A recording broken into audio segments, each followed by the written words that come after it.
St. Simon's Island, Georgia, is a place of natural beauty and rich history. But that history has not always been inclusive of its enslaved African population and their descendants.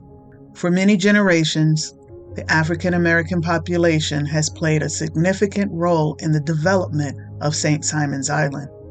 Their traditions, celebrations, and Gullah Geechee culture make up a large part of this island's history. Visitors to the island are encouraged to come and experience all the activities and annual celebrations that St. Simon's has to offer. But there's one celebration that no longer happens on the island. Emancipation Proclamation program that used to take place on St. Simon's. And we used to march from my church down to the village, the pier. Reverend Robert Leggett, better known as the Old Man. He was the oldest pastor on St. Simon's, white or black. But he was one of the people that started this parade here on St. Simon's.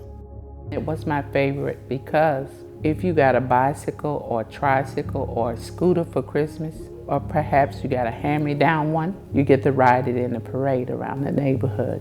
And freedom makes me happy to this day. Retreat was once a thriving plantation with over 140 slaves. In addition to the main house, there was a greenhouse, a slave hospital, and a slave cemetery. Despite the historical significance of the plantation, its ruins have been encapsulated inside an exclusive golf club, inaccessible to the general public. It was a cemetery first. That airport is where the cotton fields was.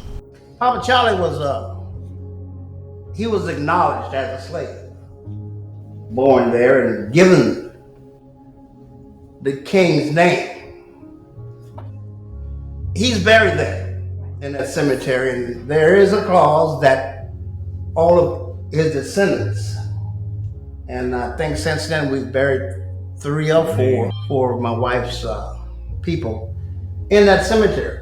And again, it's always amazing because I look around, and I see this guard, and I see people that are out there playing golf, and they're looking over there. They're saying, what are these black people doing over there?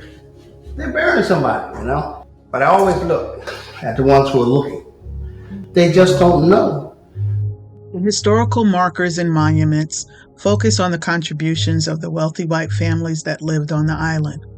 Very few tell of the contributions made by the African slaves who also lived here.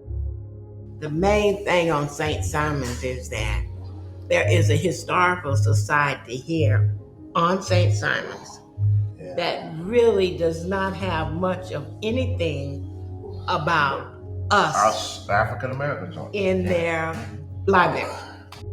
Even today, it seems the current inhabitants do not want to dwell on the dark past of slavery. Instead, they have changed the narrative and created a romanticized version of this antebellum period. In doing so, they have ignored the ancestral history of the African descendants who also call this island home. There are a lot of old secrets that have since gone on to be erased past. We fight, we reach up to say, hey, I'm here. But nobody's listening. Be it advanced age, the lack of opportunity for today's generation, or the negative effects of gentrification and high-priced development, the African descendant population is dwindling on the island. Many of them have passed on, man.